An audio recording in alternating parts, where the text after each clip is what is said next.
राज की बात में पहले राज की बात कर लेते हैं। चुनाव वाले राज्यों से नहीं गुजरेगी विकसित भारत संकल्प यात्रा। तो ये संकल्प यात्रा की जिसकी मैं बात कर रही हूं, आप सभी समझ गए होंगे। ईसीआई ने केंद्रीय कैबिनेट सचिव को निर्देश दे दिए हैं कि जो ये संकल्प यात्रा है ये अब चुनाव वाले राज्यों से नहीं गुजरेगी। तो ये राज की आपको बात बता रहे हैं।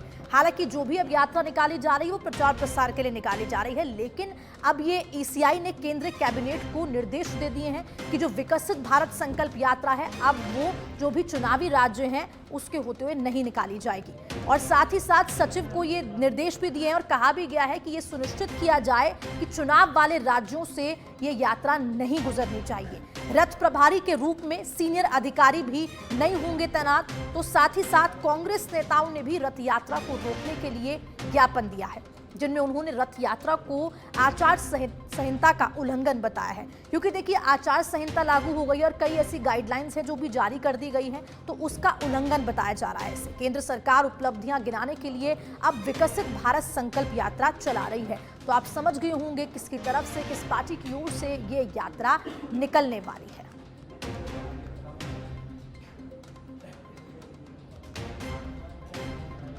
राजस्थान में चुनाव नजदीक है तो चुनावी फेस्टिवल और फ्राइडे फेस्टिवल और ये अनूठा संगम होने वाला है। सियासी दलों के धमाकेदार चुनावी ऑफर हैं, ये राज की बात आपको बता रहे हैं। और ऑफर और गारंटियों के खुलने लगे हैं लिफाफे, क्योंकि देखिए गारंटी शब्द और लिफाफा ये दो शब्द आप कई दिनों से सुनते आ रहे हैं। चाहे हम प्रियंका गांधी की सभा की बात करें या फिर हम प्रधानमंत्री मोदी की सभा की बात अगर करें, तो ये गारंटी शब्द, लिफाफा शब्द बहुत दिनों से हम सुनते आ रहे हैं। तो साथ ही साथ अब ऑफर्स और गारंटियों के लिफाफे भी खुलने लगे हैं। गारंटी बनाम गारंटी के बीच सीएम का खुला पिटारा, यानी कि आप समझ गए होंगे सीएम का लगातार, जिसे हम जादूगर कहते हैं, उसका पिटारा लगातार खुलता आया है और एक और बार अब सीएम का पिटारा खुल गया है। शेखावटी की धरती से आधी आबादी को साधा है। महिलाओं और गृह लक्ष्मी को 2 गारंटियां दी गई है। फेस्टिवल ऑफर में फ्राइडे को लॉन्च की गई 5 गारंटियां, और ये 5 गारंटियां भी आप समझ ही गए होंगे कि किन गारंटियों की मैं बात कर रही हूं। तो राज की बात आपको बता रहे हैं। सीएम गहलोत का ये जादू चला, पिटारा खुला, धमाकेदार गारंटी स्कीम निकली। सियासी माहौल में राजपथ के लिए लॉन्च की गई है 5 गारंटी। 7 गारंटी मतलब कि हमारा वादा आपके साथ है। तो वहीं महिलाओं, युवाओं, किसानों को ये गारंटी सरकार देगी।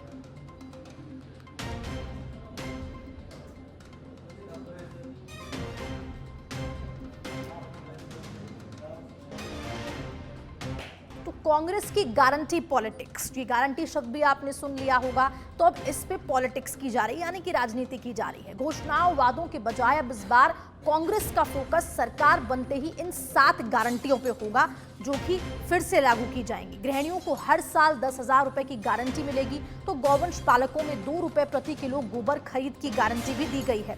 तो ये गारंटियां जारी कर दी गई हैं।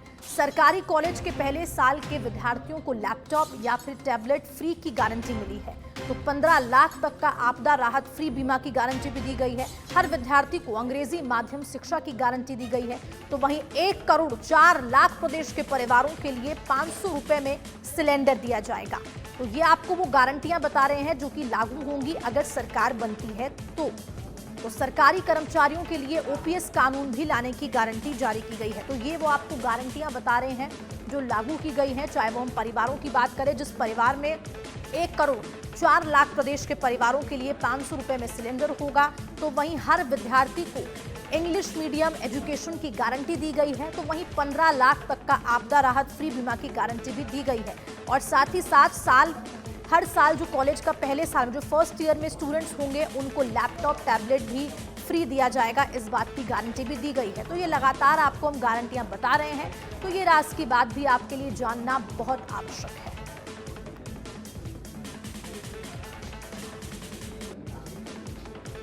तो राज की बात में अब अगली राज की बात करेंगे, जिसमें कांग्रेस की गारंटी पॉलिटिक्स की बात होगी। विधानसभा चुनाव नजदीक है और उन्हीं चुनावों के लिए अब कांग्रेस की 5 बड़ी गारंटियां लॉन्च कर दी गई है। मुख्यमंत्री गहलोत ने प्रदेश की जनता के लिए 5 गारंटी लॉन्च की। पहली गारंटी होगी ओल्ड पेंशन स्कीम की। लगातार आप ये ओपीएस स्कीम सुनते आए हैं, तो ये गारंटी लॉन्च करी है। दूसरी गारंटी की अगर हम बात करते हैं तो फ्री लैपटॉप या फिर टैबलेट्स की बात कर रहे हैं। तीसरी की बात करेंगे तो गौधन पशु गारंटी की बात करेंगे। चौथी अंग्रेजी मीडियम यानी कि इंग्लिश मीडियम स्कूल की गारंटी दी गई है। तो वहीं 5वीं चिरंजीवी आपदा राहत की गारंटी लॉन्च हुई है। हमने सोच समझकर एक्सपर्ट की राय लेकर ये गारंटियां बनाई हैं, ऐसा सरकार का कहना है। राज्य सरकार का ऐसा कहना है कि ये गारंटियां हमने बहुत सोच समझकर जो विशेषज्ञ हैं उनसे बातचीत करके बनाई है, उनसे चर्चा करके बनाई है। लंदन से कुछ प्रोफेसर आए हैं इस गारंटी कार्ड स्कीम का अध्ययन करने। मतलब कि जो ये गारंटियां, जिस 7 गारंटियों की मैं बात कर रही हूं, वो राज की बात मैं आपको बता रहे हैं, उसके लिए गहनता से विचार किया गया है, उसके बाद ही इन्हें लागू किया गया। और लगातार लंदन से, बाहर विदेश से जो प्रोफेसर्स आए हैं वो इस गारंटी कार्ड स्कीम का अध्ययन करने आए हैं।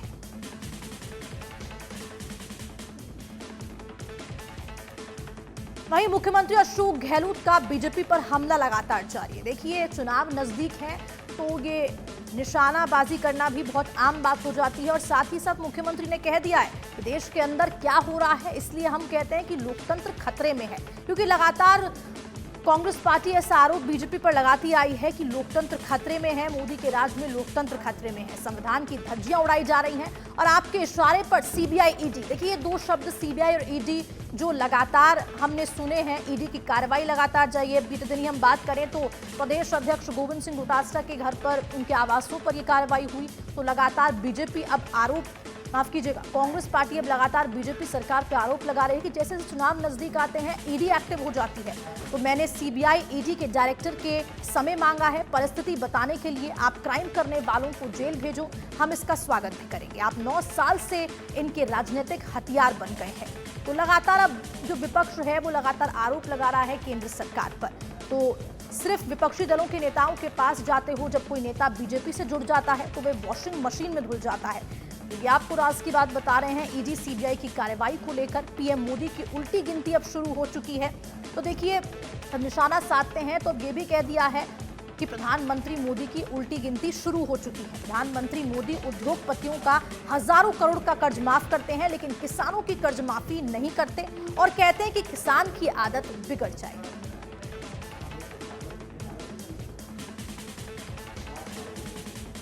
वहीं कांग्रेस प्रदेश में शुरू करेगी व्रत चुनावी कैंपेन। तो चुनाव शब्द और चुनावी कैंपेन अब लगातार होंगी।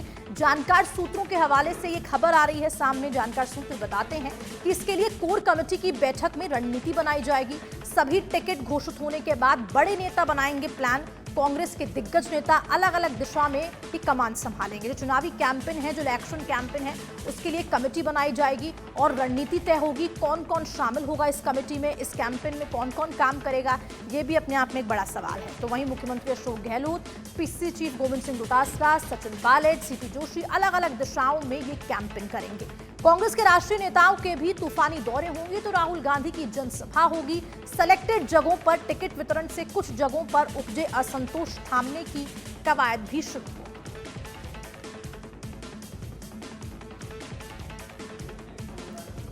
चलिए अगली राज की बात आपको बता देते हैं। चुनाव में हनुमान और रावण एक साथ नजर आएंगे। तो इसका मतलब भी आप समझ ही गए होंगे कि किन दोनों पार्टियों की मैं बात कर रही हूं। आरएलपी में चुनाव के लिए कांशीराम पार्टी से गठबंधन कर लिया है। घोषणा के बाद राजस्थान के चुनावी महासागर में अब खलबली मची हुई है। अब ये दोनों दल साथ मिलकर प्रमुख राजनीतिक दलों का गणित बिगाड़ेंगे, जो समीकरण है वो बिगाड़ेंगे। ऐसा माना जा रहा है कि अब जब गठबंधन हो गया है तो जरूर समीकरण बदलते हुए और बिगड़ते हुए शायद दिखाई दे सकते हैं। आजाद पार्टी के प्रमुख चंद्रशेखर की उपनाम रावण से भी पहचान है। ऐसे में हनुमान और रावण की जोड़ी को लेकर अब राजनीतिक गलियारों में चर्चाएं भी तेज है, हलचल भी तेज है। 29 अक्टूबर को गठबंधन की जयपुर में महारैली भी है। तो अब इस महारैली के बाद ही पता चलेगा कि क्या ये गठबंधन कितना मजबूत होगा।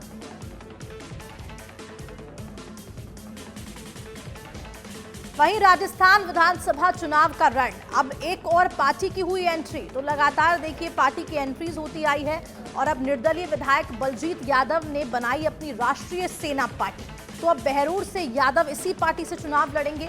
अन्य सीटों पर भी उम्मीदवार खड़ा करने की तैयारी में ये पार्टी जुट गई है। तो ये आपको एक ऐसी पार्टी बता रहे हैं, चुनाव नजदीक है, जो एक नई पार्टी की एंट्री हुई है।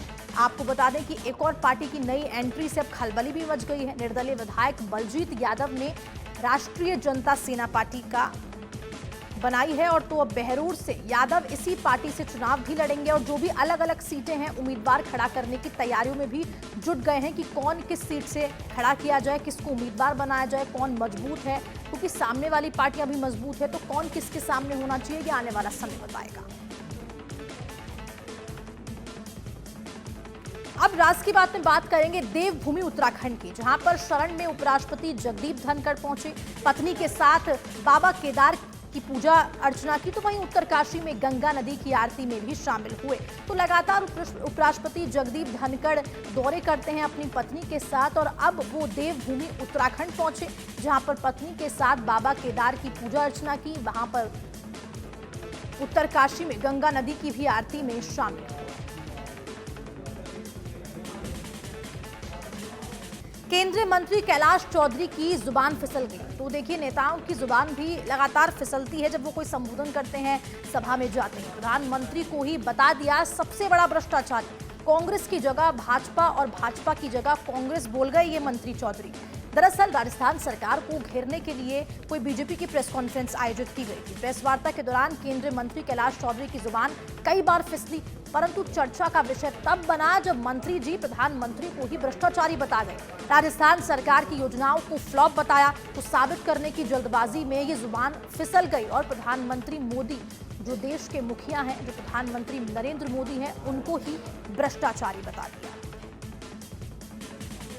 तो ये आपको जुबान फिसलने की राज की बात बता रहे हैं। हालांकि राजस्थान सरकार की योजनाओं को फ्लॉप साबित करने की जल्दबाजी में उनकी ये जुबान फिसली और साथ ही साथ मंत्री जी ने प्रधानमंत्री को भ्रष्टाचारी बता गए और साथ ही साथ चर्चा का विषय अब तब तक नहीं बना जब तक जुबान फिसली नहीं। लेकिन मंत्री कैलाश चौधरी, इन मंत्री जी का नाम बताया जा रहा है जिन मंत्री जी ने प्रधानमंत्री को स्टेज से भ्रष्टाचारी बता दिया।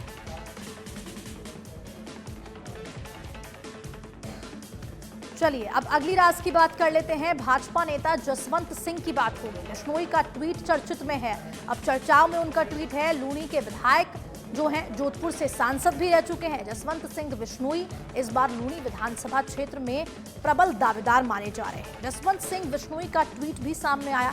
उन्होंने ट्वीट में लिखा कि हमने बड़ी लगन एवं मेहनत से एक एक धागा पिरो के स्वेटर बनाया, लेकिन जब स्वेटर पहनने के लायक हुआ तो मौसम ही बदल गया। अब ये कहावत क्या आपको समझ भी आ गई होगी। ट्वीट के जरिए उन्होंने कहा कि मैंने बहुत मेहनत की है मेरे काम में, जो भी मेरा क्षेत्र है उसमें मैंने बहुत काम किए, जनता के लिए बहुत मेहनत की है, यानी कि स्वेटर को बोया है, लेकिन जब स्वेटर पहनने के लायक हुआ तो मौसम ही बदल दिया। इस ट्वीट के निकाले जा रहे हैं अब कई राजनीतिक मायने। अगली राज की बात कर लेते हैं। वैश्य वोट बैंक, जो कि बहुत बड़ा वोट बैंक माना जाता है, अब वैश्य वोट नहीं देंगे बीजेपी को। वैश्य समाज ने आज बीजेपी मुख्यालय पर मौन प्रदर्शन किया। सांगनेर विधायक अशोक लाहोटी के टिकट पर, जो अशोक लाहोटी मौजूदा में विधायक हैं, सांगनेर विधानसभा सीट से पुनर्विचार की मांग की गई है। हाथों में प्रदर्शनकारी महिला पुरुषों ने अब ये तख्ती थमा दी है। आपको बता दें कि भजन लाल शर्मा को इस बार दावेदार बनाया गया है, उम्मीदवार बनाया गया है बीजेपी की ओर से सांगनेर विधानसभा सीट में, लेकिन अब लगातार प्रदर्शन भी किया जा रहा है। तो महिला पुरुषों ने तख्ती थामी रखी और साथ ही साथ उन जो तख्ती है, जो पोस्टर्स थे, उन पर लिखा हुआ था कि पुनर्विचार नहीं करने पर वैश्य समाज बीजेपी का बहिष्कार करेगा। वैश्य समाज के प्रबुद्धजनों ने वरिष्ठ पदाधिकारियों से मुलाकात भी कर अपना पक्ष रखा और मांग पर सहानुभूतिपूर्वक विचार का आश्वासन मिलने पर प्रदर्शन को स्थगित किया। अब बात लिफाफे की कर लेते हैं। लिफाफा प्रकरण पर अब सियासत लगातार जारी है। कई दिनों से ये शब्द भी आप सुन रहे हैं और इस पे लगातार अब सियासत जारी है।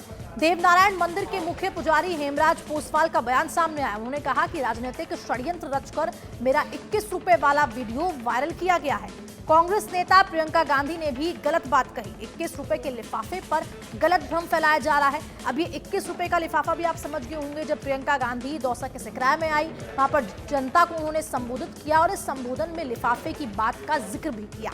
तो 21 रुपए के लिफाफे पर गलत भ्रम फैलाया जा रहा है। ये कार्यक्रम किसी दल का नहीं था। हमने प्रधानमंत्री के आने का निवेदन भी किया था। अब बात लाडनू विधानसभा सीट की कर लेते हैं। आपको बता दें कि लाडनू विधानसभा सीट पर इस बार रोचक मुकाबला देखा जा सकता है। जानकार सूत्र बताते हैं कि गैंगस्टर आनंद पाल फैक्टर दिख सकता है चुनाव में। आनंदपाल सिंह के भाई मनजीत सिंह लड़ सकते हैं चुनाव। ये बड़ी जानकारी और एक राज की बात आपको बता रहे हैं।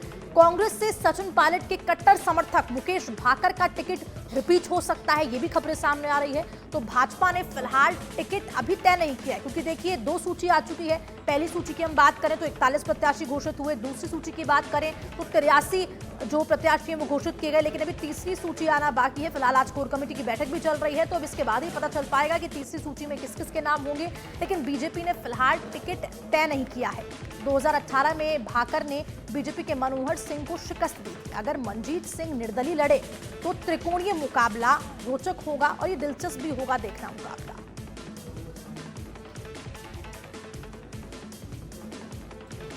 अब कांग्रेस की एक और ज्योति थामेगी कमल का हाथ, यानी कि अब कांग्रेस पार्टी से एक और जनाब बीजेपी में शामिल होने वाला है।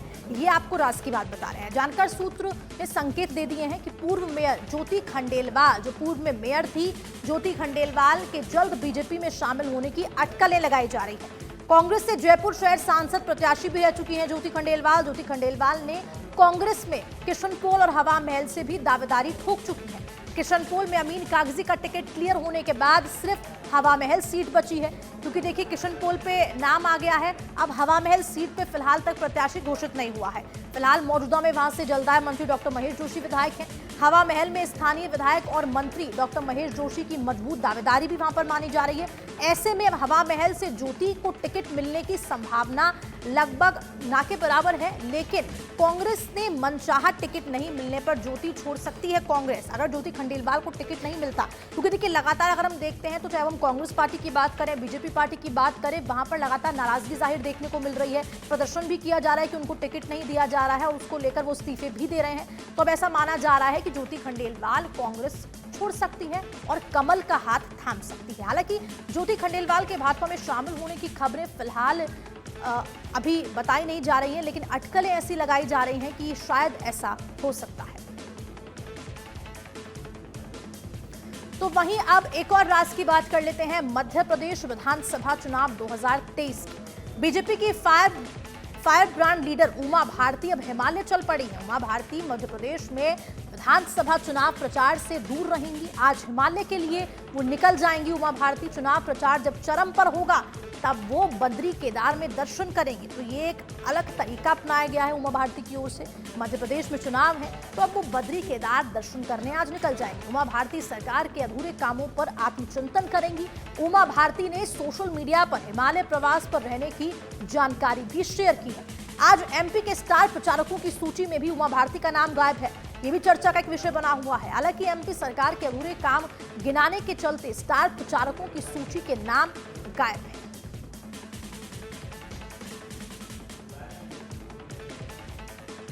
अब बात करेंगे राजस्थान की विधानसभा उस सीट की जहां पर फिलहाल चर्चाओं का दौर लगातार जारी है, और वो सीट है गुड़ामलानी। हेमाराम चौधरी नहीं तो फिर चर्चित गुड़ामलानी सीट से टिकट किसको दिया जाएगा। हालांकि कांग्रेस ने 3 सूची जारी कर दी है, लेकिन अब तक जो गुड़ामलानी सीट है, हालांकि देखिए पहली सूची जब आई थी तो कहा जा रहा था कि जंबो सूची होगी, जंबो सूची वो थी नहीं। लेकिन उसके बाद अब गुड़ामलानी सीट से किसको टिकट दिया जाएगा ये एक सवाल बना हुआ है। तो हेमाराम चौधरी ने खरगे को पत्र भी भेज दिया है, चुनाव नहीं लड़ने की बात दोहरा दी है कि अब किसी युवा चेहरे को मौका मिलना चाहिए इस सीट से। तो अब सवाल बना हुआ है कि आखिरकार गुड़ामलानी सीट से पैनल में ताजाराम चौधरी का नाम सामने आ रहा है। तो ये नाम आपको बता दें, ताजाराम चौधरी का नाम सामने आ रहा है। हेमाराम चौधरी की जो बेटी है सुनीता चौधरी के नाम के कयास भी लगाए जा रहे हैं। तो अब लगातार सिर्फ कयास लगाए जा रहे हैं कि ये नाम है जो गुड़ामलानी सीट से जिनको दावेदारी पेश करने का मौका दिया जा सकता है, लेकिन हेमाराम ने इससे हमेशा इनकार किया है। अब गुड़ामलानी सीट पर आलाकमान के डिसीजन पर ही सभी की टकटकी नजर है, क्योंकि बैठकें लगातार जारी है। जब चौथी लिस्ट आएगी कांग्रेस की तो उस पर टकटकी सबकी लगी हुई है कि आखिर इस सीट से जो अब हॉट टॉपिक, हॉट सीट बनी हुई है गुड़ामलानी की, आखिरकार इस सीट से किसको टिकट मिलेगा। चलिए इसी के साथ आज के लिए राज की बात में इतना ही। कल फिर लौटेंगे। फिलहाल के लिए इस बुलेटिन में इतना ही।